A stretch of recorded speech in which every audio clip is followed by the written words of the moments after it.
As I get older, I realize that there are 11 types of people.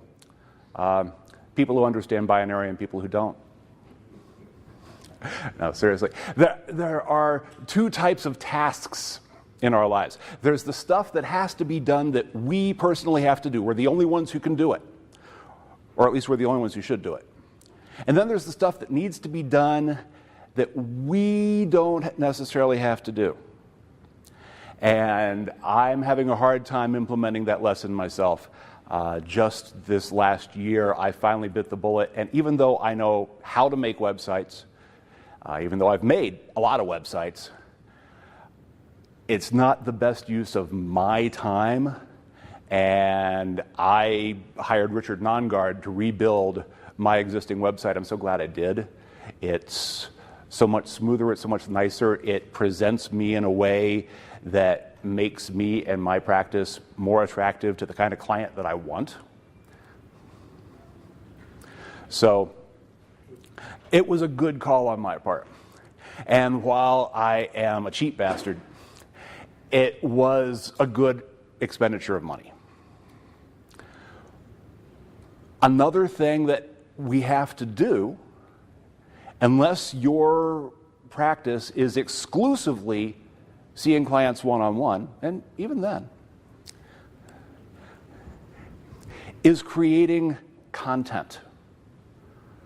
Now, this could be content in a lot of different forms. This could be blog posts. This could be pages on your website. This could be pictures that you're posting to Pinterest or Instagram. This could be products that you're creating to sell or even give away to get people on your mailing list. This could be classes that you're teaching. And there's a lot of benefit in having somebody else do some of that work for you. And one of the easiest ways to make that happen is with public domain and private label rights products.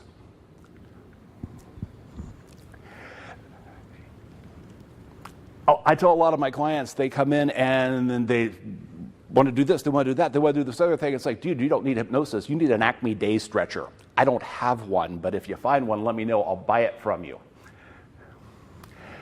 Because there are still only 24 hours in the day, no matter how many things you need to get done. So if you can leverage some of somebody else's day, you're doing well. I like to say that when you outsource some of the stuff that you want to do, you're actually helping yourself pursue your dream, and you're helping somebody else pursue their dream as well. I kind of like mowing my own lawn, but I know that if I paid someone to do it, it wouldn't cost me that much. I would make much better use of that time than the small amount of money that I'm spending, and I'm helping the guy who runs the lawn care service fulfill his dream. That being said, I still mow my own lawn. I'm learning, like I said. Could you mention where you're from? I am from Columbus, Ohio. We're going to get to that in a minute. That's the next slide up. I want to talk about what we're talking about. When I say content, I mean words, images, and sounds that make you money, directly or indirectly. Public domain, there is some confusion about what that means among certain people. The easiest explanation I have is owned by everyone and no one. The public domain is that sphere where no one person, or rather the creator or owner of a product, has released, either voluntarily or involuntarily, their ownership rights to a product in full or in part. We'll get to that in a second. I'm going to be giving something away at the end of this talk. In the product room, I am selling a book on private label rights and product creation with that, and also a video course on the public domain. And your name and your email address. Yes. And I am going to be giving away both of those products to some lucky person here in the room today. So the public domain, owned by everyone and no one. Any intellectual property which is not protected by copyright is considered to be in the public domain. Private label rights might be a new concept to a lot of people here. There are works in many different forms that are created specifically to be resold to other people so that they can claim ownership of that stuff. And the rights that are conveyed with each sale may vary, and we'll talk about that a little bit. But generally speaking, when you purchase private label rights products, you are buying the right to reuse, rebrand, and or repurpose that content in any way you choose.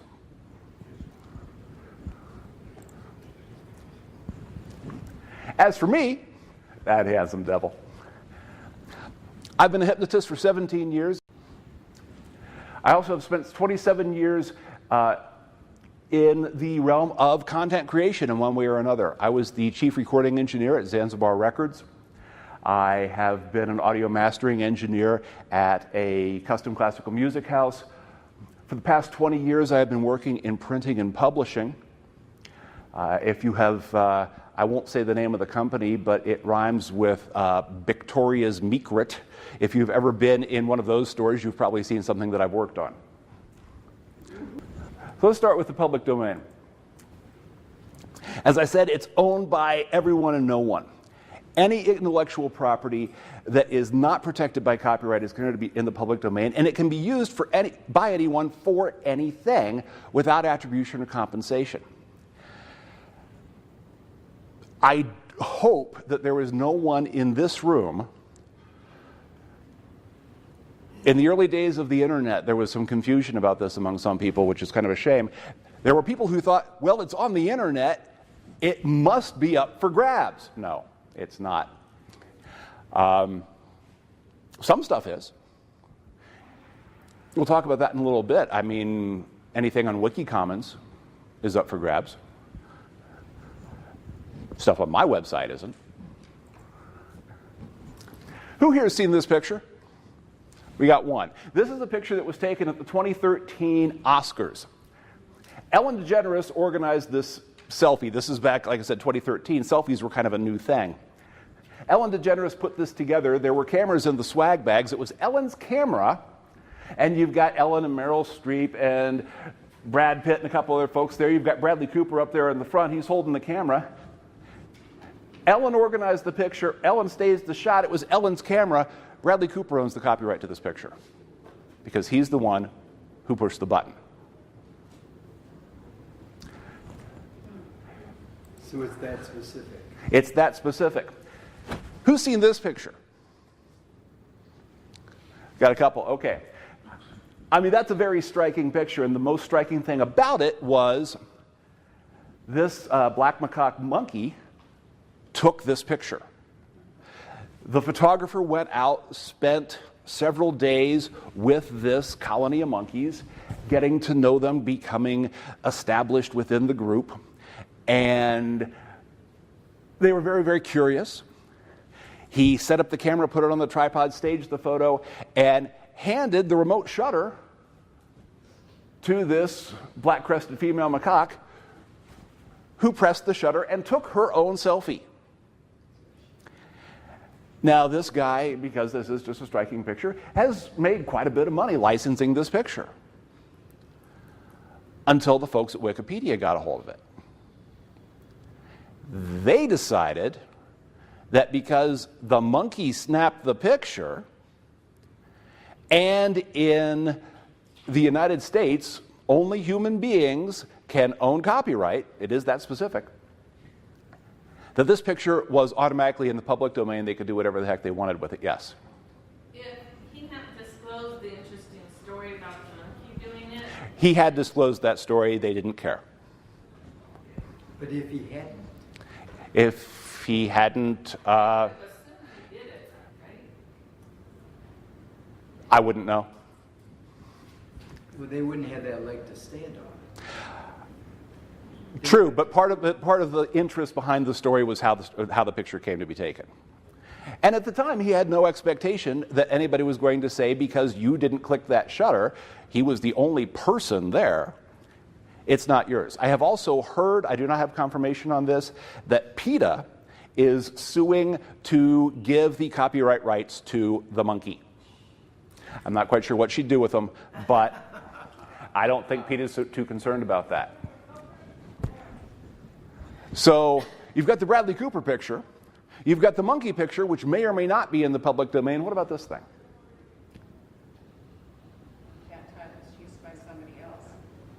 Well, that's Think and Grow Rich by Napoleon Hill, but it's the 1937 edition. This is in the public domain. Other editions are not. It's why if you go to a physical bookstore, yeah, like people do that anymore, but if you did, you would see this much shelf space devoted to different publications of this exact book, never mind the variations on this book, which we'll get to in a moment. The 1937 edition was not renewed. The copyright was not renewed on this specific edition, and it is in the public domain. We'll talk a little bit about more of that in just a second, because this is not the only book that happened with. There's a lot of stuff that was published during a particular time frame. The estimates I've heard are as high as 87% of the books published during that time frame did not have their copyrights renewed. That stuff's in the public domain, and there's some interesting stuff there. Now, that tiny little line that you probably can't read from the back, and I know you can't read it on the video, says, this is U.S. law only. Please refer to copyright laws of the country of original publication for all other works.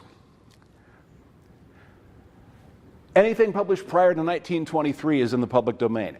And you don't necessarily have to write this down. You can if you want to, if that's how you learn best. But this list is for two things. One, it is for the drawing. Also, anybody who signs that list is going to get a copy of this PowerPoint presentation. Also, if you buy the audios, this will be included. Anything published prior to 1923 up to December 31st, 1922 is in the public domain. Suggestive Therapeutics, Applied Hypnotism and Psychic Science by Monroe. Interesting volume. The content's a little dated, obviously. Henry Monroe, published in St. Louis, Missouri, 1908. I can do anything with this I want. And there's some cool stuff in here. And that is nowhere near the entirety of the interesting concept for people in this room within that time frame. Now, this is where things start to get interesting. Anything published between 23 and 63, which did not have its copyright renewed, as I said, up to 87% of stuff published during that time did not have its copyright renewed. Copyright was good for 28 years, up to potentially, I believe it was 70 years after publication, providing the copyright got renewed. If it didn't, and it wasn't like the Copyright Office went around knocking on your door, hi, excuse me, do you want to renew your copyright? No, that was on you. And you had to do it in the 28th year. It wasn't like you could file the copyright and a couple years later, oh yeah, I'm thinking about that, I'm going to need to do that eventually. I don't know if they do it where you live. Where I live, you renew your automobile registration on your birth date. But about 4 months before your birth date, DMV sends you out a letter, reminds you. And you can do it all through the mail. You send it out, you send it back, you get your stickers, you can throw it on your car, you never have to wait in line. It's a beautiful thing. Copyright Office doesn't do that. It's on you. Anything published before March 1st, 1989, which was published without a proper copyright notice. And I'll talk specifically about what that entails, is in the public domain. A lot of self-published stuff, because the author-publisher didn't know any better, prior to March 1st, 1989 falls into that category. Anything published by the government, I should have put an asterisk on that because there are some exceptions and there are some limitations. One, which will probably not matter to anybody, but it's one that a friend of mine ran into recently. The state of Georgia does not recognize this. In fact, the state of Georgia claims copyright to copies of their own laws. And anything explicitly donated to the public domain. Relatively small amount of stuff. Mostly the things that we're going to come into that apply in that category would be things like software. But there are some written works as well. Yes, sir? Anything published after, on or after March 1st, 1989, is that when works were automatically in copyright? Yes. Anything that you create today, you do not have to file copyright. You do get more protection if you do. But it is, you don't have to put a copyright notice on it. You don't have to do anything special. If you write it, take the picture, draw it, sing a song, and record it, it's copyrighted today. Yes? I tried to do that, kind of a lawyer, to do that with a name for my meditation. And he said it's too common and you have to do something. That's not copyright, that's trademark. Okay. And that's a little different. And that is completely outside of my area of expertise.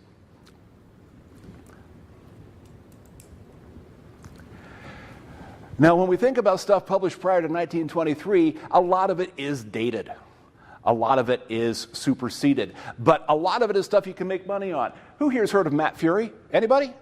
The Zen master of the internet? Matt Fury was a champion collegiate wrestler. Not like big-time wrestling, but Greco-Roman wrestling. And if you could see his ears a little bit more closely, you'd know that that's true. Matt Fury went on to be a personal trainer. He owned a chain of gyms. I think he still does. But Matt took some courses from a man named Dan Kennedy. Dan Kennedy is a very well-known marketing guru, copywriter, and around that same time, Matt found a copy of a book, or rather a course, that he had heard about ever since he was a young man. It was this thing called catch wrestling, and it was kind of legendary in wrestling circles. Well, he found a copy of it. Catch wrestling came out prior to 1923. And so Matt came up with a catchy title. He took the exercises from catch wrestling, made a very simple product. Couple, actually. There was a book, Combat Conditioning. There was the Combat Conditioning video course. Very, very simple. He set up a camera on a tripod in his condo, and it's him sitting on his couch. He's got his notes spread out on his coffee table, and then there's a hard cut to, they turned the camera, and he's in another part of his living room, and he's doing the exercise, and then they come back and he explains the next one. Very, very simple content. Matt now splits his time between Florida and China. He has an insane collection of Rolexes. He has more money than he knows what to do with. It all started by leveraging this one public domain course that he got for like $5 at a used bookstore.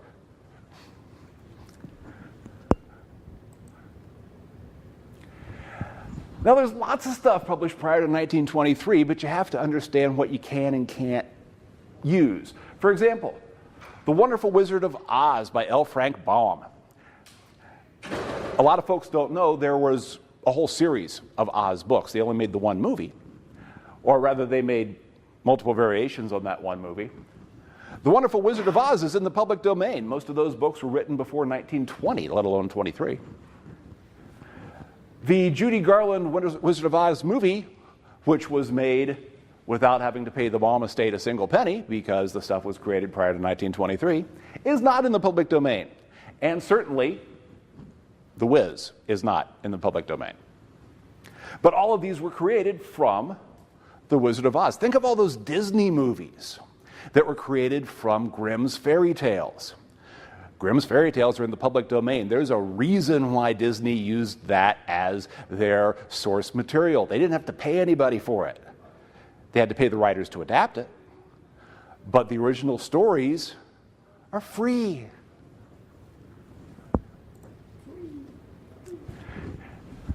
Jane Austen, created well before 1923, which allows people to make TV miniseries, and even Pride and Prejudice and Zombies.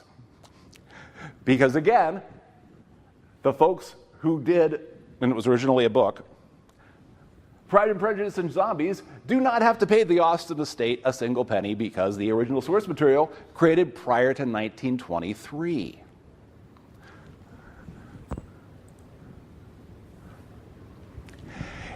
It's not just words. These are from a collection of stage hypnosis posters that are in the Library of Congress collection. There's a list of sources at the end of this that include the Library of Congress website, where you can get high-res scans of these stage hypnosis posters. These came from a print shop in Kentucky, and you can see that up here there's this blank spot where you put the name of the hypnotist and the date, time, location of the show. They're sort of generic, that stage hypnotists could purchase for their own use, and then they would take them to their local print shop and they would have them imprinted with that information. Created prior to 1923. Want to create a series of prints for your office wall, for your home? Maybe you have a Victorian-themed stage hypnosis show of your own. Take these to your local print shop, have them printed up, imprint them as you do shows. Or send them to the high school, Rotary Club, wherever it is, whoever it is that you work with who sponsors your shows typically. Have them print them off and imprint them. It's all in the public domain. It's all yours to use as you see fit. I misspoke earlier. I said 7 years. It's actually 95 years from the date of production. Potentially, the copyright protection, anything created between 23 and 63. As I said, the copyright had to have been renewed during the 28th year, and an estimated 87% of publications' copyrights from this period were not renewed.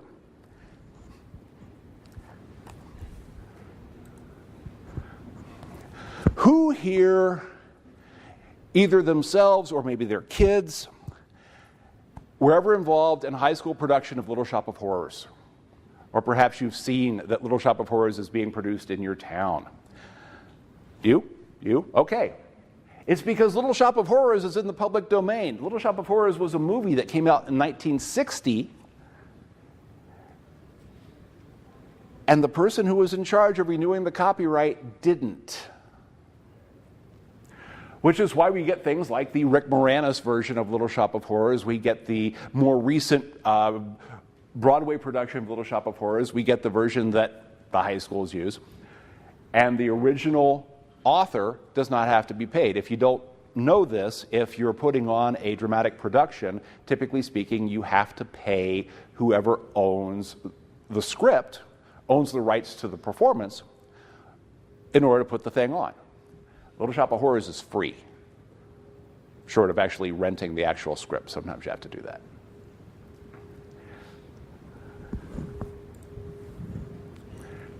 I mentioned Think and Grow Rich.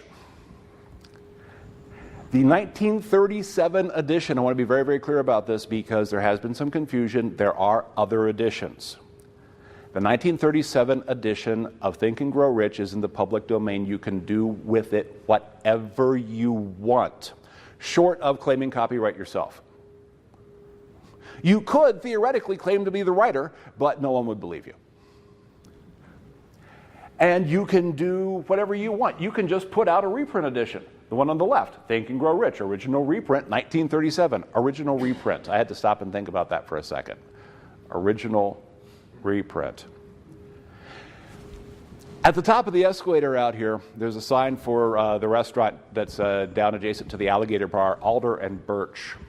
As you walk past that sign, please notice the slogan for Alder and Birch, which is cocktails and steaks the way nature intended. I do not want to chase my cow down and cut it up myself. Maybe I'm just funny that way, I don't know. But I'm pretty sure that's how nature intended those things to be consumed. You can create a derivative work. Practical steps to Think and Grow Rich. You can take that 1937 edition, tweak it a little bit. Oh, and they also put the tagline on there, The Secret Revealed. Just a little pro tip here, if you do repurpose something and sell it through Amazon, if you can pack the title with keywords that people are searching for, your book will show up higher in the listings. If you pack your description with keywords, you're doing even better. Your description will look kind of ugly, but you will get more sales. You can combine titles, Think and Grow Rich and The Law of Success. Law of Success is another book of Napoleon Hill's. Think and Grow Rich, the original classic, with a new introduction. You can't see that there because it's really blurry. But the person who put this together put a new introduction on it, which they can claim copyright to because they wrote it. Yes? Would the people that originated the concept of The Secret object to The Secret being put on there? No, you can't copyright a title. On top of which, a lot of that stuff came from the public domain too. Who here ever heard of the New Thought movement? Okay, most folks. For the people watching the video, for the people who have not, a lot of stuff was published prior to 23 and some after, but the bulk of it was before 23, which is relevant to most of the people we're going to be working with. It involves mindset and directing your thoughts towards your goals and various things of that nature. There were very prolific authors of that time, William Walker Atkinson, among others, who I have the collected works of William Walker Atkinson. They're reprint editions, they're scans. There are companies out there whose entire line of business is taking books that are in the public domain, scanning them, printing them, selling them. We'll talk about them in a second. But all 4 volumes in a stack are about like that. Think what you could do with just that, the work of one author.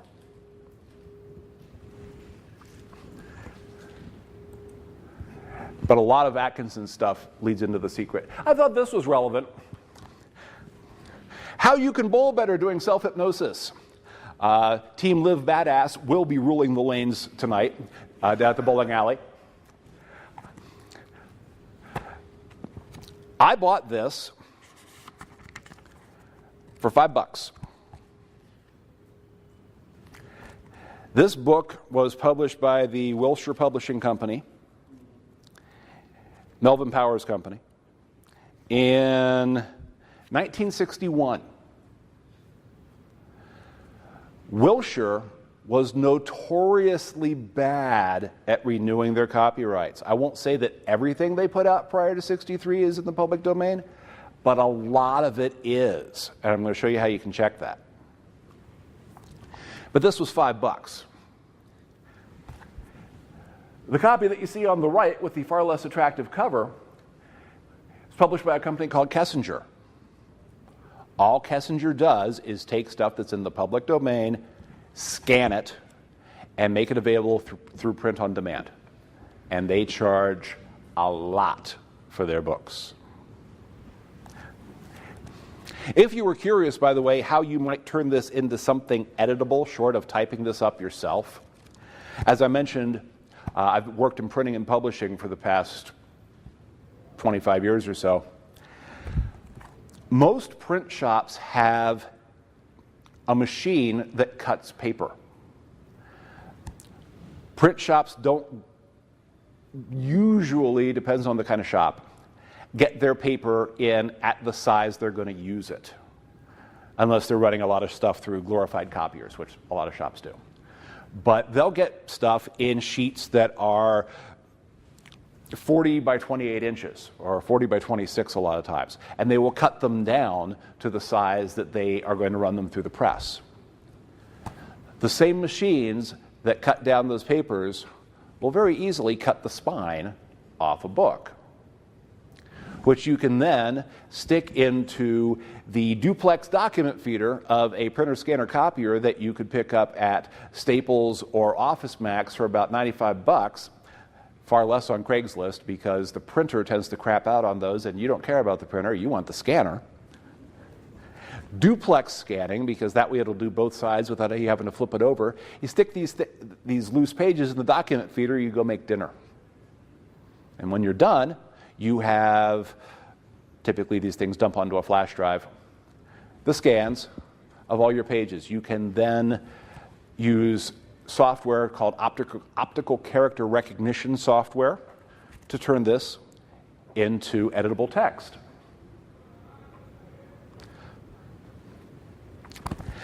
There are a couple of different variations on that. The one that most people are most familiar with is something called OCR Pro, but I have found an online service that I like even better that does an amazing job.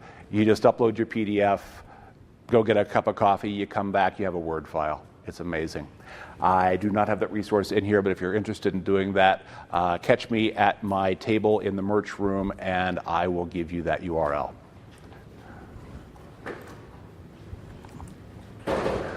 Jack Heiss wrote another book, How You Can Play Better Golf Using Self-Hypnosis. Kessinger put out a copy of that.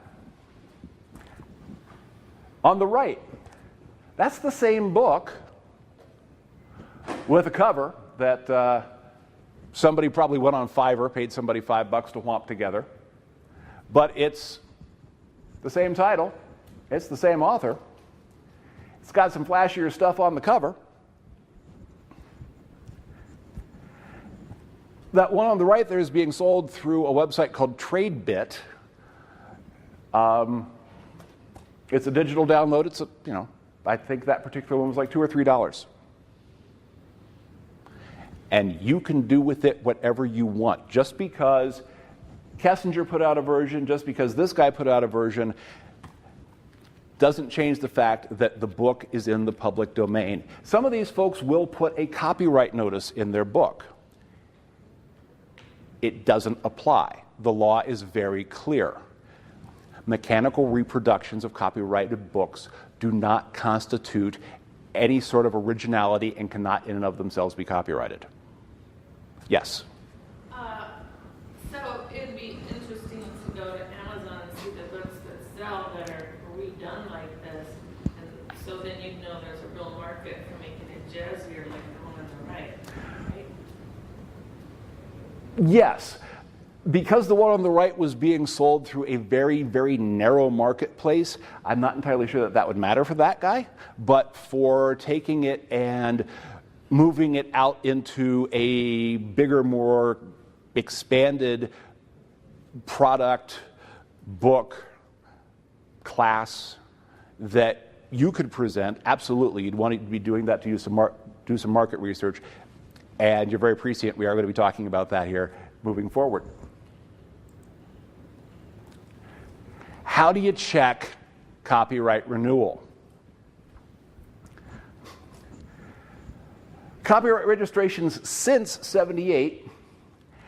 I should mention, if you purchase the stuff I'm selling at the tables, these are the most current versions of the URLs. The stuff in the products I'm selling will redirect to these sources, but these are the actual links as of a couple of days ago.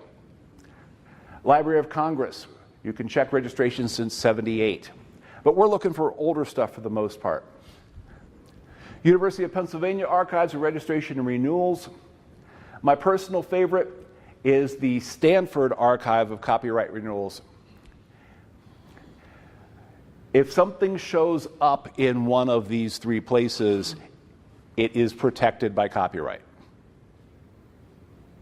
Which means that without getting permission from the copyright holder, which you can get, they'll probably charge you something for it. They might charge you a lot for it. It is protected by copyright. Yes? I don't know if you're going to get to this, but I'm writing a memoir, and over again I want to put lyrics to a song, but I was told that I couldn't do that, only a few lines unless I got permission. There is fair use, and if you're going to be using like the same song over and over again, I would absolutely contact the publisher. No, just at different areas of my life, certain songs that were meaningful that I wanted to mention the lyrics that were going through my mind as I listened. You should contact an intellectual property attorney. Oh,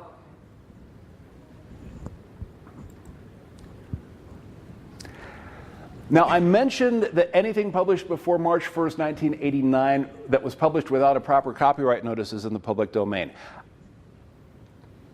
This gets twiddly. It's a word. Because it's way more work than the value you're going to get out of it, honestly. Unless the thing that you're looking at is just super sweet and absolutely dead on targeted towards what you want to be doing. This is the proper format for copyright. Copyright with the copyright symbol, year, the word by is optional, the author, or the copyright holder. It doesn't necessarily have to be a person, it could be a company. Anybody here a fan of the Stephanie Plum series of mysteries by Janet Ivanovich? Okay. Those books are copyright Ivanovich Inc., not Janet Ivanovich the person. It's a business decision that they make, and also her daughter helps write a lot of them these days. What is not okay is if you leave the year out, or if you leave the owner out. I didn't put that one on there. Also not okay is that common shortcut for creating the copyright symbol that a lot of people used to do back when we were putting things together on typewriter. Left parenthesis, C, right parenthesis. Strictly speaking, that doesn't cut it. Which is why on a lot of stuff that was done on a typewriter, you will see that somebody left a space and went in with a pen and drew in the proper copyright symbol. But here's where it gets sticky. The copyright holder, or at least the creator of this work, can challenge you and say that they made a good faith effort to make that right. That the publisher screwed that up. And if they can make that case, then they do still own the copyright. There is just so much stuff out there that was published prior to 23 or between 23 and 63 where it wasn't renewed, where you know you're safe, unless it's something that you just have to have. I would stay away from this one.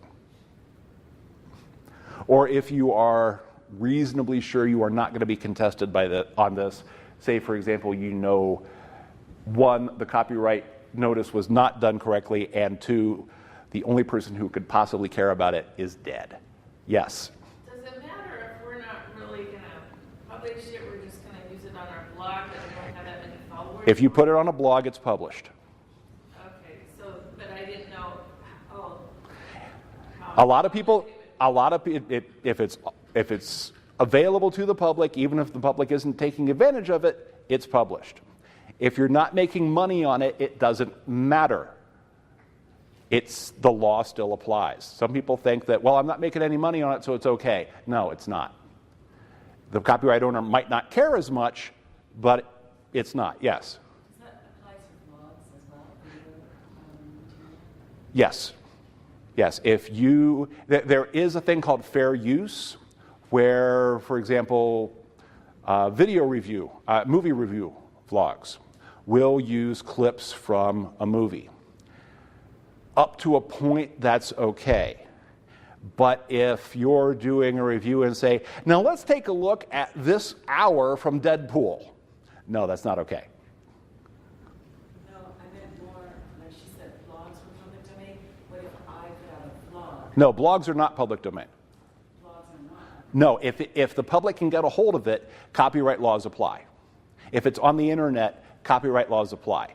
If you do not explicitly say, I relinquish all rights to this, I make this available to the public domain, you or whoever made it own it and have control over what can and can't be done with it. Yes? Are you going to get into situations where nobody knows who owns it? Yeah, and that's complicated. Who here, I bet Dan has, who here has ever heard of a movie called The Adventures of Buckaroo Banzai Across the Eighth Dimension? Okay. Who here heard that Kevin Smith was going to be making a TV series based on that? Yeah, it's not happening. Because nobody knows for sure who owns the rights to that. The original author was such a bon vivant, shall we say? Sounds so much nicer than some of the other words people have used to describe him. That no one knows for sure what he might or might not have done in terms of the ownership of the rights to that story. Nobody wants to take the risk of rebooting that story for fear that some dude that this guy met in the bar in Bangkok 25 years ago, who he lost half the rights to the story to in a bar bet that nobody knew about, is going to come forward and say, I own half of your multi-million-dollar production. It's just not worth it. Yes? There's a movie particular of interest to the hypnotist called The Hypnotic Eye. It came out in 1960. And for a long time, the company sold it to someplace else. You know, there was this chain of sales of the company has gone out of business. All this time, nobody knew who the hell owned it, so you couldn't find a copy anywhere. Yeah, and that's why. Because who knows who's going to come back and bite them?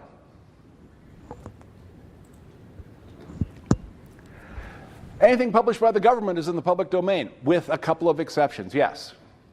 Sorry, backing up just a little bit.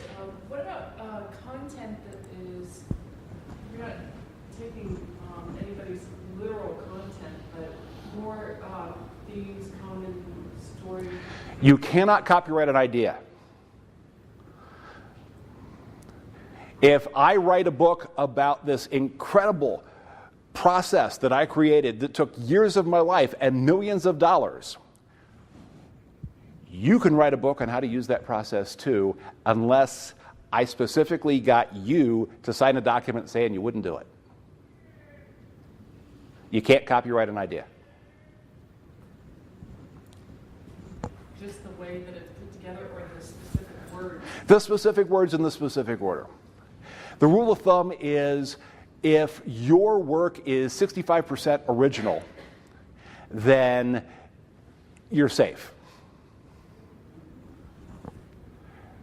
That doesn't mean that you can't have a great big old steaming chunk, 35% worth at somebody else's, and then 65% of yours. It does have to be blended. I should point out here that I am not an attorney. I did consult several intellectual property attorneys as I put this together. However, if you have a specific question, I can provide some general direction, but anything I say here should not be taken as legal advice. Please contact an attorney. Government stuff. Some of it's stuff that you won't care about, the people do repurpose. President Reagan there is holding an original government printing office copy of what has come to be known as the Tower Commission report. On the right-hand side is the Bantam Books New York Times edition of the Tower Commission report. The one on the left you could buy from the government printing office for the cost of the printing. The one on the right was like $4 from Barnes & Noble. Rest assured, Bantam and the New York Times made money on just reprinting something from the government, with some annotations. But this is a little cooler. These are photos from the Hubble Space Telescope. there are some rules about using NASA images. You will notice, this is the only slide where I did it, I put an attribution down. You can use NASA images for commercial works, you must give attribution. And it can get extensive. NASA/EAS/ Hubble Space Telescope 20th Anniversary Committee is an actual attribution that I saw on a Hubble image. I chose not to use that one just because the attribution was so wordy. But there's tons of stuff like this out there. And these make awesome book covers. If you're still making physical CDs, I have used these as the art on a CD or a DVD with your own text on top of it. We were looking at those posters a few minutes ago. Book covers, contents for your book. The packaging of your own material. You're only limited by your own imagination. Yes, sir? I did a video for the Science Fiction and Fantasy Writers of America, their 40th anniversary Nebula Awards dinner. Okay. Guess what I used for background images? Nebulas. Yeah. It's great stuff. The pictures are beautiful and crisp and colorful. And they're very visually attractive and interesting, and they draw your interest in. They're great, and there's hundreds of them. Well, there's thousands of them, but some are kind of crappy and blurry, and, it's like, here's a spot on the backside of Saturn here, and there's like 75 of those. But if you're into spots on the backside of Saturn, but there's, hundreds and possibly even thousands of ones that are that cool or cooler. It took me about a minute and a half to find those. I wasn't looking that hard. And then anything explicitly donated to the public domain. There is not a lot of stuff like this that interests us, but I know there's some. I couldn't find it when I was putting this together, but I know a couple of years ago I stumbled across some hypnosis relevant material. I think it was scripts, I couldn't swear to it, where the author had explicitly said on his website that he donated these to the public domain.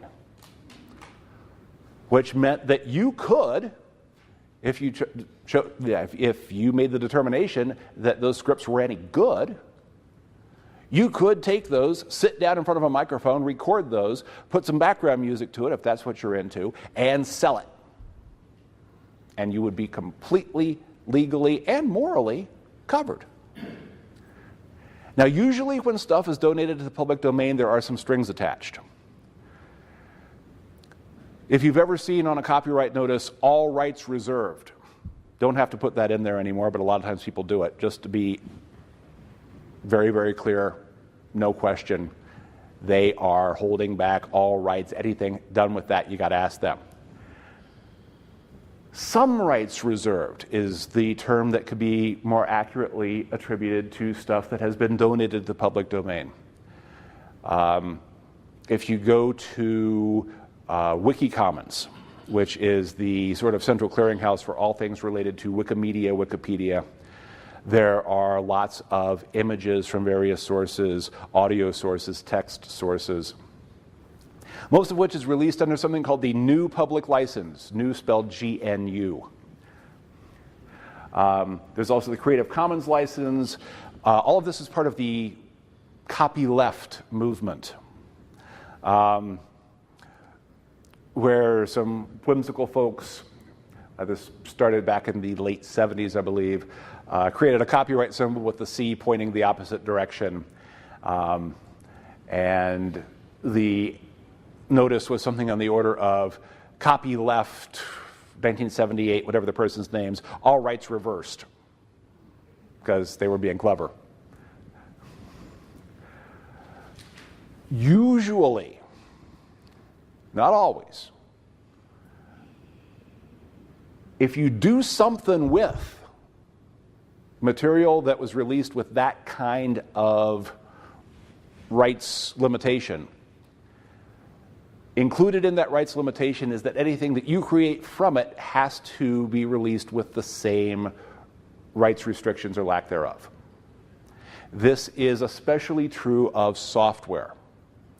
If you do anything with, just as an example, Linux, the Linux operating system is released under the new public license, and I'm not going to go any further down this rabbit hole except to tell you that it does get complicated to the point where you talk about things like free like speech versus free like beer. If you really care what I mean by that, find me at my table, I'll tell you. There's a lot of places to find public domain stuff. You don't have to write these down. If you put your name on that sheet, you will get a copy of this PowerPoint presentation, and all of these are clickable. A couple of these I do want to point out here. Archive.org. There's all sorts of stuff on archive.org. Google Books, lots and lots of books scanned. The Google Books, well, let's go through these. Archive.org. There are different collections within archive.org, each of which have their own terms of use. Almost all of them allow you to do whatever the heck you want with their collection, but do check. Google Books asks that you do not do anything commercial with anything that you get off of Google Books. Go ahead. They ask that is not in any way, shape, or form legally binding. And the law is entirely on your side. Mechanical reproduction of a book that's in the public domain does not constitute sufficient creative addition as to constitute copyright ownership. Project Gutenberg. I love Project Gutenberg. Anybody here heard of Project Gutenberg? Project Gutenberg is great. There is not a ton of stuff on Gutenberg that is relevant to us. There is some, but not a lot. Gutenberg's nice because you can get stuff in a bunch of different formats. They'll set it up as plain text or as an EPUB format, which is an ebook format. Sometimes they'll even be in Mobi format, which is the Kindle books format. Gutenberg's terms of service is pretty clear. Use it however the heck you want, but if you're going to repurpose it, strip off anything that says anything about Gutenberg. That's pretty easy. You're going to want to do that anyway. Antique Book is a clearinghouse for people who sell antiquarian books. Digital Book Index, kind of like what it sounds like. A-Libris. A-Libris is a clearinghouse for used bookstores. It is a portal through which various used bookstores can sell their stuff. If you go into the advanced search, where you can search by more specific detail than just title, author, or ISBN number, you can say start and end year that you want to search on. You need to put in a keyword. And some folks get lazy when they're listing their products, when they're listing the stuff that they're selling. So you may wind up with something that was very obviously published within the last 10, 20 years if you say you're only looking for stuff published between 1880 and 1923. So be sure when you get anything from there or any of these sources, with the exception of those last two, that you go ahead and go back to the Stanford records and make sure that the copyright wasn't renewed. Or if you go to the UPenn records, that the book really was published prior to 23. Yes? If you see on Amazon, for instance, that there's a classic book that now if you can get an original, it's very, very valuable. But just because it's out of print, is that any indication that it might not have been renewed? It would be a place to start. But there are some books I know of that have been out of print for a long time, but were published post-63, in which case copyright applies period, full stop. You can get those rights if you can figure out who owns them. Sometimes the people who own them don't care. What if they're dead?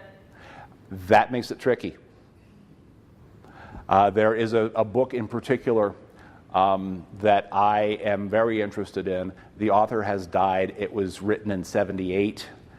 It was published by a major publishing house, so the copyright notice is perfect and correct. I have no idea who to talk to about that. Yes? I had a situation there, and I did a web search for the author's name. He died about 20 years after he had published it, but it was in a magazine. And discovered through this web search that he actually had and still had a literary agency. There you go. It was his estate. When you can find something like that, that's great. That is the exception rather than the rule, however. eBay. eBay is a fantastic source for this stuff. People will take stuff that's in the public domain, resell it in one way or another. Either they'll just scan it and dump it to a disk, or they'll actually republish it physically, or there will be original physical books that are out of copyright that you can get through eBay. And you can find some interesting stuff. You have to, again, go into the advanced search, and the last time I checked, which was a while ago, there wasn't an easy way to do this. The way that I did it was to do a Boolean search where I created a couple of phrases within parentheses, words separated by commas, so that my search would turn up anything that included a word in this group and a word in this group. This group was hypnosis, hypnotism, hypnotist. Over here, it was a sequence of years from like 1890 to 1922. 1890, 1891, 1892. It was a pain in the butt to put it together, but I set up an alert so that anytime anybody posted something like that, I would get a notice that I could get it. Forgotten Books and Kessinger.net.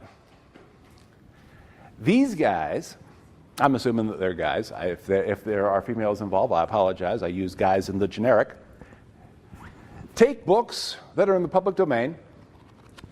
They scan them.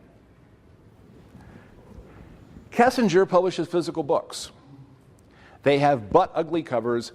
The scanning is not particularly attractive. Forgotten Books has a website where you can buy PDFs, scans of the text. If you go to the Forgotten Books website, I did a really quick and dirty search a couple of days ago just so I could have a number to give you.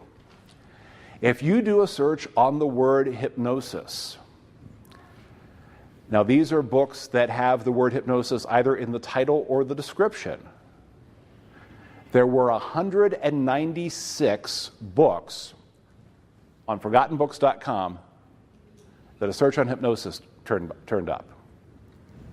Now, Forgotten Books puts a copyright notice at the beginning of every single PDF that they sell. The only thing that copyright notice can legitimately apply to is their cover art, which only appears on the website. It doesn't appear on the PDFs they sell, and the copyright page itself, because that is the only content that they actually created. Some of these folks make it a little difficult to turn that into regular text. I had to figure out a huge workaround to turn stuff from Forgotten Books into editable text. It is a huge pain in the butt. If you are interested in it, I will tell you about it, but not here and now. Because you're going to want something that's easy to use. Unless you are just the world's bestest typist, or you're planning on creating an audio edition, in which case you can just take the physical book and read it, you're going to want something unto like a text file or a Word file that you can copy and paste from. Make sense? Government public domain sources. Library of Congress, NASA, GovSpot, various different sources where you can get governmental public domain stuff. That last one is probably going to be the most important to most folks, although there's some interesting governmental reports out there. I mentioned that there are attribution requirements for NASA images. There is one other caveat here. There are some things that the government publishes that they don't actually own the rights to. They're very, very few and far between. It says explicitly on the publication that it is a little different. For the most part, if you are getting a copy of Head Lice and Me, published by the U.S. Department of Health, you're safe. You can do whatever with that you want. I don't know what you'd want to do with it, more power to you, but you can.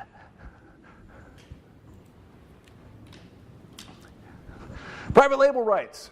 How much time do I have here? 45 minutes. We got all sorts of time. This may be a new idea for a lot of people. I should also point out that private label rights is abbreviated PLR, which for most people in this room means past life regression.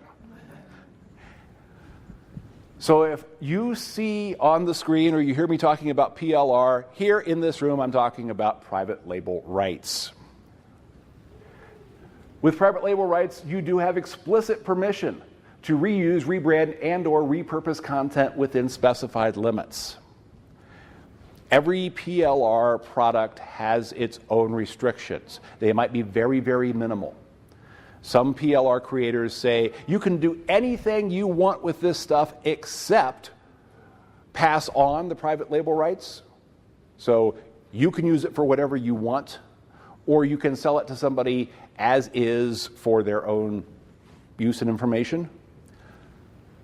And you have to remove the creator's, any reference to the specific creator from it. That's the most minimal private label rights restrictions that I know of.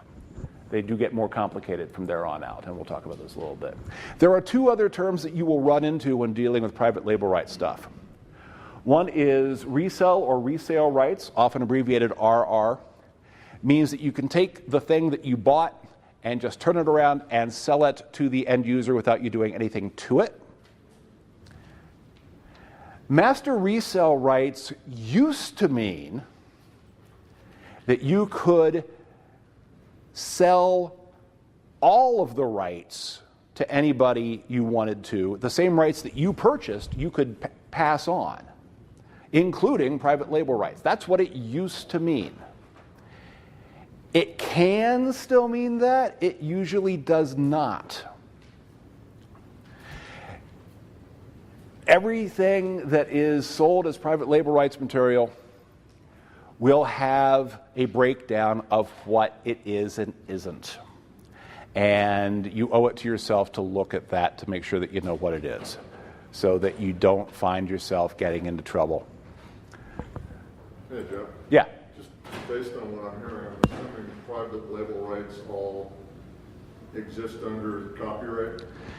Yes. The person who created it owns the copyright. You cannot claim copyright of something that you purchased to repurpose unless you change it sufficiently so it is 65% original or more. When you purchase a private label rights product, typically you get a lot of stuff. There are exceptions to this. There is actually a very well-known hypnotist who is not here this year who put out a book with private label rights. It was a rather thick book that you could purchase, edit, chop up, claim ownership to. They were asking quite a bit of money for it, and they weren't selling it for very long because I suspect that it didn't go over well because it's not the kind of product that people normally expected from this person. But I'm reasonably sure they more than made their money on it. Typically, when you're looking at private label rights stuff, you will see a picture that looks like that. What you actually get is a zip file. But this does give you an idea of what you get. This particular product, this is something that I got an advertising email for just the other day. This is an actual product. It's called Productivity Mastery. With this, you get 16 videos. You get a sales page that you can upload to your website. You get a sales video. You get all of the graphics that you see. You get a PowerPoint presentation. You get the audio stripped off of the videos in MP3 format if you want to sell it that way. You get an actual website that you could upload in full. You get the layered Photoshop files of these, so you can go in and you can change bits and pieces. You get your legal pages, your earnings disclosure and things of that nature. You get a lead grab page. You get a pre-sell video teaser. I don't even know what that is, but you get one. You get an email sequence. If people sign up to your autoresponder but they don't buy, you get a 5-email sequence that you can send attempting to sell the product to them further on. If you have your own affiliate program, you get a portal allowing your affiliates to sell your product. You get emails to sell your affiliates on selling your product. You get banner ads that you can put on your website, other websites. The banner graphics, you get the Photoshop files for those too. You get pre-written tweets. Module 18, completely useless. You get the product license certificates. Whoop-de-doo. But you get all that. Now, I went to the sales page for this after the launch period was over, at which point this was being sold for $37. During the launch period, it was being sold on a dime sale, which is to say that every purchase, the price goes up by 10 cents. The initial offering price was $7.95 for all that, $8. Now, somebody had asked if this stuff is exclusive. No. A whole lot of people bought this at $8.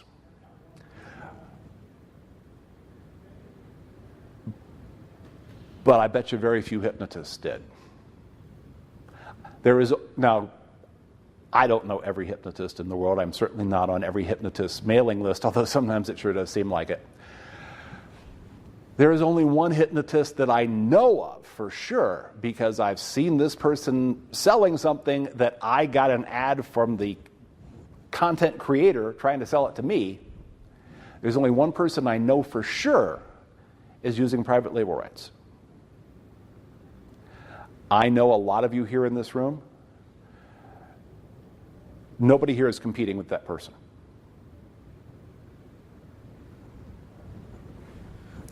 So you could absolutely, you could each purchase this or anything else, repurpose it the way you want to, and it would be a different product from each and every one of you.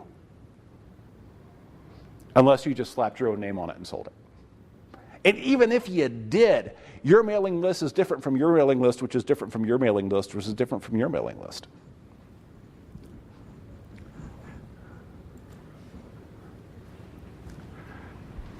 The rights and restrictions that come along with private label rights products do vary by seller. Please read the sales material of anything you're looking at that looks interesting to make sure that you can do with that product what you want to do. You probably can. As I said, the least restrictive rights I've heard of were from a woman who simply says, when you sell it, don't sell it with, bless you, with my name on it, and what was the other one? Don't pass along the private label rights to anybody else. That's it. There are other restrictions that can apply. They may say that you can't sell it for less than something else. They may say that you can't put it on a free website, but you could put it on a membership website. You may or may not be able to bundle it with other products. You can sometimes use it as a bonus with something that you're selling for money, which they consider to be different than giving it away. It varies from seller to seller. It'll usually be very explicitly spelled out. You can do this, you can't do this.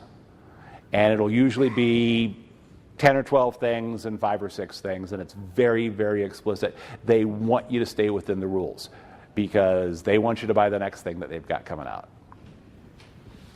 Launch prices can be as low as $7.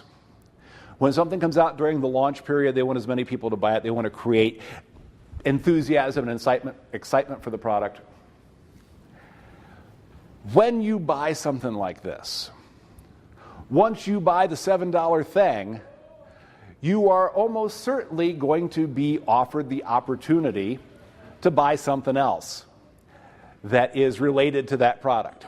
A one-time offer, one or more one-time offers.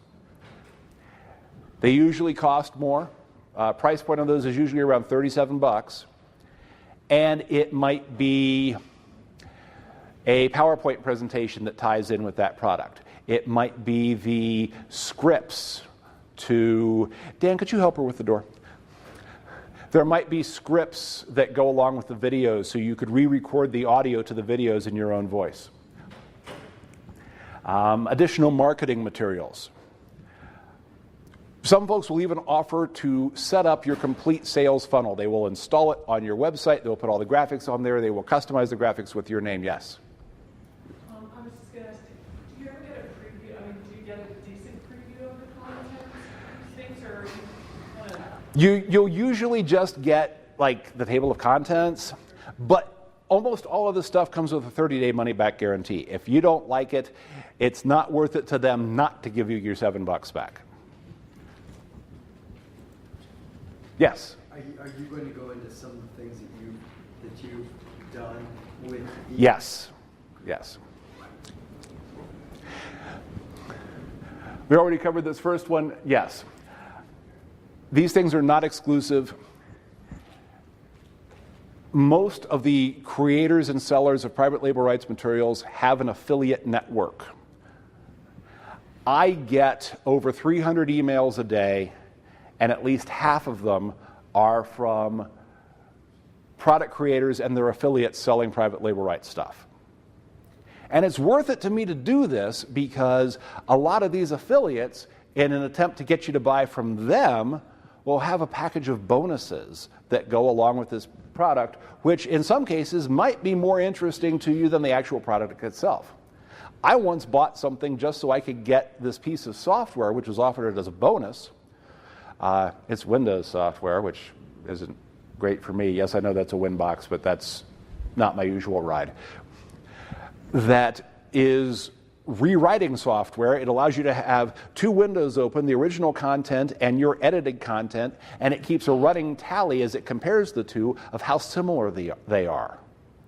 So as you rewrite your public domain content or your private label rights content, it will show you exactly how similar they are, how original your stuff is, and when I hit that 65% mark, that's something I can sell under my own name as private label rights to y'all. I did live in Nashville for 5 years. I can own that. Y'all. And I use that properly. That is only used in the plural. You do need to extensively rewrite it if you intend to sell it on Amazon, for example. It used to be you could take private label rights products, maybe 2 or 3 of them, to create a lengthy thing because despite what that picture looked like, the main ebook in most private label rights products is usually between 20 and 30 pages. But you used to be able to take 3 or 4 of those things, put them together, have a cover design on Fiverr or knock something together yourself, throw it up on Amazon, throw it up on Barnes & Noble. they got hip to that because more than one person was doing that, but they were putting their own title on stuff, and people were saying, oh, look, there's all these books on this topic that I'm interested in, and they turned out to be all exactly the same. So now Amazon buys this stuff for themselves, and they check new stuff as it comes in against private label rights materials. They don't let you do that. You do need to extensively rewrite it in order for it to pass their bots. It is not a human being's eyes that are checking these things. So,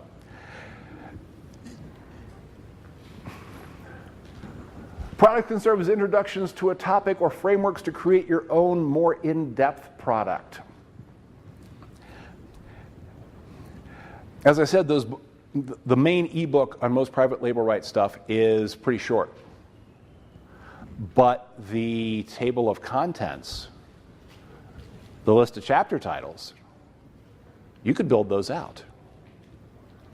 The chapter in that ebook might be a page and a half long. There's no reason why you couldn't write 10 pages on that topic. I mentioned that there's a person, and he's here, that I know sells private label rights stuff. He bought something and used it to see if there was an interest in that particular topic among the people on his mailing list. There is.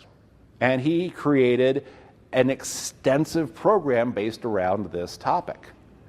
But he started with this short little private label rights thing that he spent next to nothing on, which he sells at a very reasonable price point. And it's an intro to his marketing funnel on this particular topic. You can do pretty much anything you want with that stuff within the rights that are given to you, including breaking it up, chopping it up, combining it with other stuff. You can take a 10-chapter little booklet and turn that into 10 blog posts or 20 tweets or the introductory paragraph to 10 chapters of your own book. And as I said, it can be used as is or almost as is to test new markets, test new topics, see if there's an interest in the stuff that they're talking about there.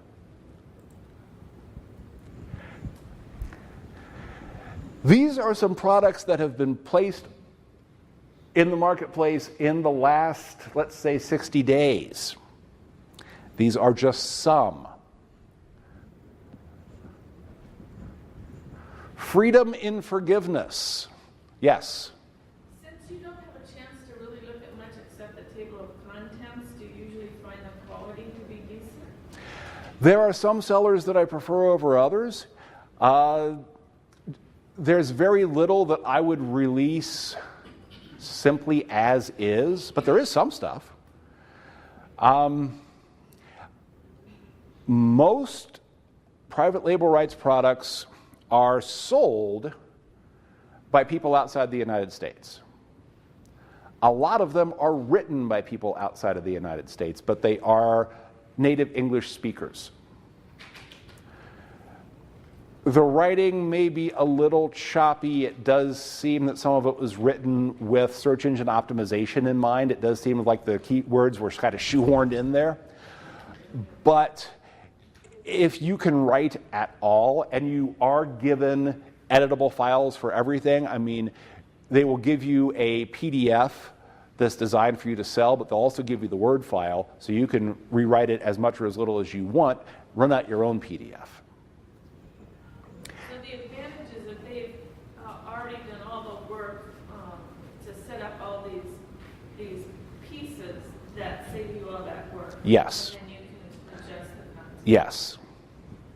And adjust the photos too and all that? Sure, depending on the level of talent that you possess in that department. And of course, I've mentioned Fiverr a couple of times here. Is there anybody who doesn't know what I'm talking about when I say Fiverr? What did you say? Oh, Fiverr? Yeah. Fiverr, Fiverr.com, is a website where people can sell their services. The basic unit of work is called a gig, and that can be anything from an hour's worth of work to 100 words to whatever it is that their service is related to. And the cost for that gig is typically $5, and you can build out from there.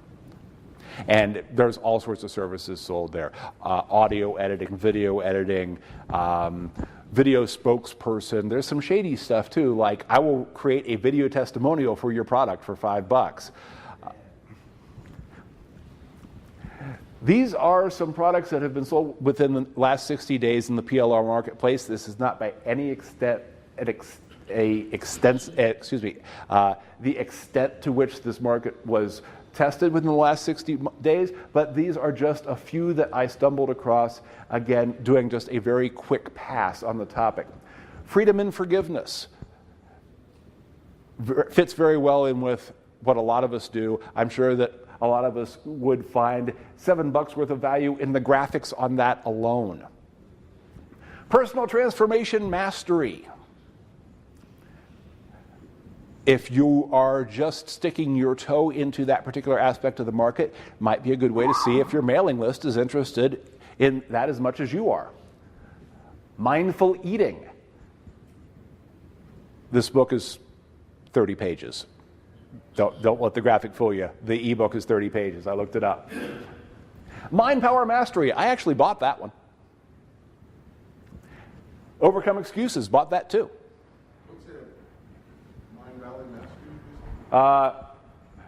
Mind Power Mastery. Is there a way to scan to find PLRs? I'll show you how to get those. And I'm getting a little ahead of myself, but my intention with a lot of these things is creating a self-hypnosis recording, bundling it with the ebook and the video course with a little bit of massaging and rewriting. And instead of an MP3 download that maybe I could charge $25 for, all of a sudden I've got a home study course that I could sell for maybe as high as $87.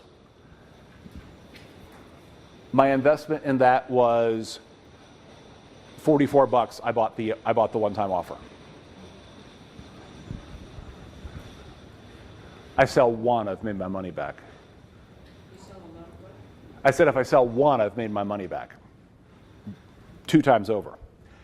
Now, there's a lot of places to get private label rights stuff. As I mentioned, there is a famous hypnotist who sold an entire You Can Be the Author book with private label rights several years ago. To the best of my knowledge, this person is no longer selling that. I haven't seen it for sale. And as I also mentioned, a lot of this stuff is sold through networks of affiliates. The 2 big networks are Warrior Plus and JVZoo. Warrior Plus, you can just search the marketplace. You can see what's out there. You go into the marketplace, you add the keyword PLR, because both of these places do sell stuff that is not just private label rights.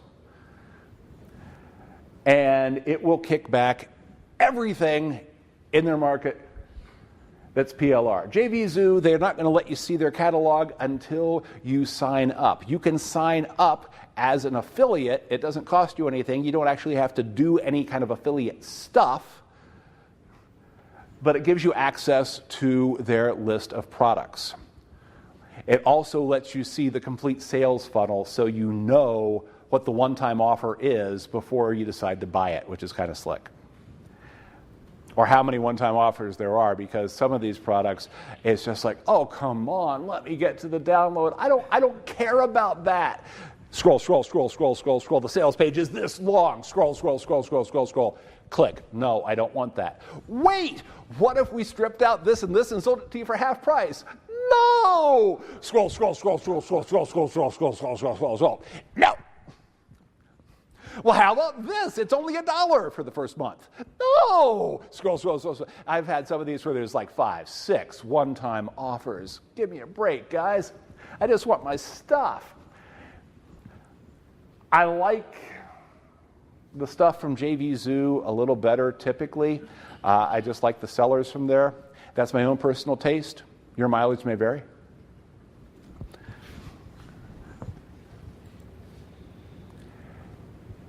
What do we do with it? You can break it up. Blog posts, social media, a lot of these things come with images and memes specifically designed to be uploaded to Pinterest or Instagram or made into a Facebook post, or you can use them as a tweet. You can use them as ideas to inspire your own writing, or you could put something up and then write your own commentary on it. You can do this with private label rights stuff. It's great for public domain stuff as well. Take a paragraph from the 1937 edition of Think and Grow Rich that is interesting or controversial, post that, and then write your own commentary to it. The images, Instagram, Pinterest. You've got public domain images, you've got private label rights images. There are some private label rights stuff out there that's not quite as complicated as all that. It's just a collection of stuff that you can post on Instagram and Pinterest. The more backlinks you have to your website, the higher you're ranking on Google. The higher you're ranking on Google, the more likely it is people are going to find you. The more likely that you are to be found, the more likely you are to be hired. The more likely you are to be hired, the more likely that someone will actually show up to their appointment and you get paid. Cha-ching. Test new markets, like I said. Private label rights are really, really good for this. You can also do public domain works with this as well. You can just take a public domain book that is germane to your topic, offer it to your list. You don't even have to sell it. Just say, hey, do you want this? If you do, here's the opt-in page and you'll get it. It's free, it's yours, it's cool. People like getting more than what they paid for. So maybe you've already got an existing product. Maybe it's not selling as well as you'd like. You can take some of these things and bundle them with it. You know, the classic infomercial thing. But wait, there's more. You know, order now and you'll get 2, whatever the hell it is that we're selling, piece of crap. Well, you can actually have some interesting, valuable, useful stuff that didn't take you a whole lot of time to put together. Add it to the thing that you poured your heart and soul into. It'll sell better at the same price point because it didn't really cost you a whole lot.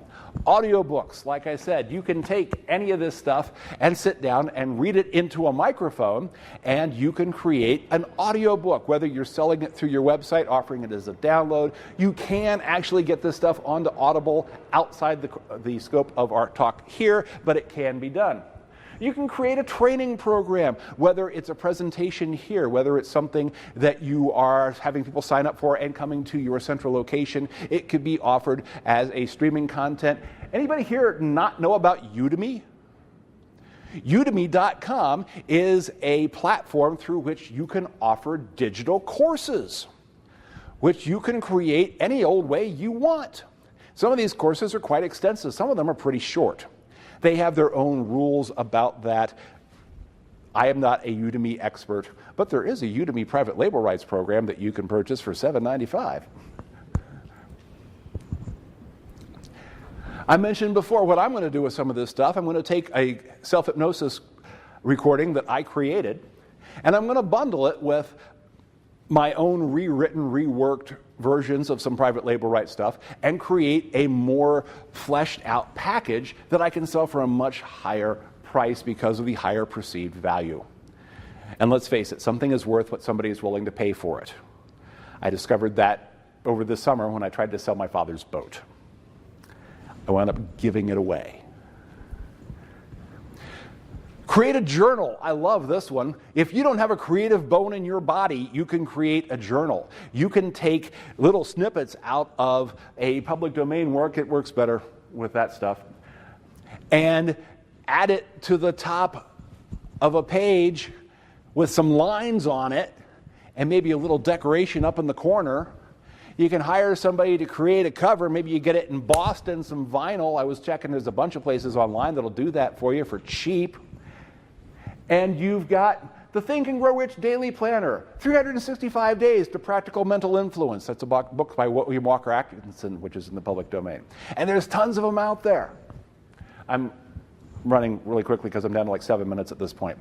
You can take stuff and put it together into something new. I mentioned that you can't really publish it on Amazon that way anymore, but that's okay. You can publish it yourself, distribute it through your own channels. I don't know why more people aren't doing this next one. Think and Grow Rich with Hypnosis. I have not seen that. Why is that not a product? Why aren't we have 5 people in the merch room selling that? Next year, at least one person will. Practical Mental Influence with Hypnosis. Higher Psychical Development with Hypnosis. That's another book I just happened to find on ForgottenBooks.com.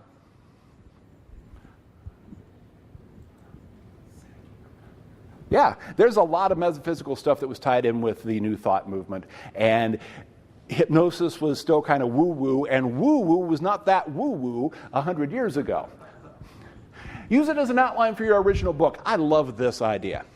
Take a private label rights product, like I said, they're only 26 pages, but it's probably got about 12 chapters in it, and if you know this topic, and you have a commute that is at least 15 minutes and you drive yourself, or if you don't mind being a bit of a spectacle,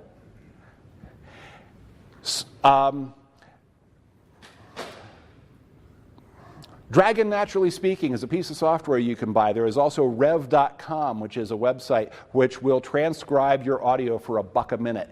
Seems like a little bit of money once you get into several hours worth of stuff, but it's still way faster than typing it up yourself. Rev.com, R-E-V. There's also others like Scribie, S-C-R-I-B-I-E.com. Can't swear to that one. Just Google audio transcription. But you can take these chapter headings and use them to inspire your own thoughts. Give yourself your own little mini TED Talk for 15 minutes as you're driving to work on that chapter topic. Take your recordings when you're done. Either run them through Dragon software. You need to have a Dragon compliant recorder. You can buy one for about $75. Or you can run it through rev.com. They don't care. As long as they can hear you, they'll transcribe it. It's still $1 a minute. And there are places who charge even less. I think Scribie is 75 cents a minute. Or you can take those topics and send them to outsourcers. Again, beyond the scope of this conversation, catch me later and we'll talk about that some more. Get 4 or 5 different outsourcers working on these things, and you can have a completely original book that you did nothing for except write checks in about a month. Yes, sir?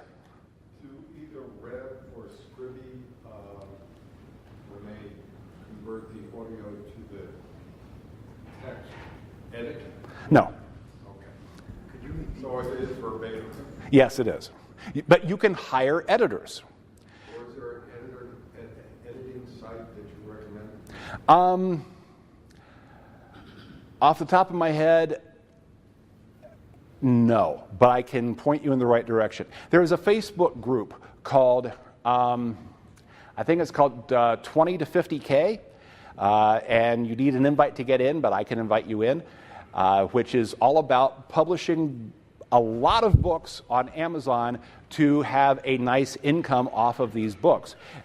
Most of it is aimed towards fiction, but there is nonfiction as well, and there are wonderful resources on there. People who have direct, firsthand experience with people who are editors, proofreaders, cover designers.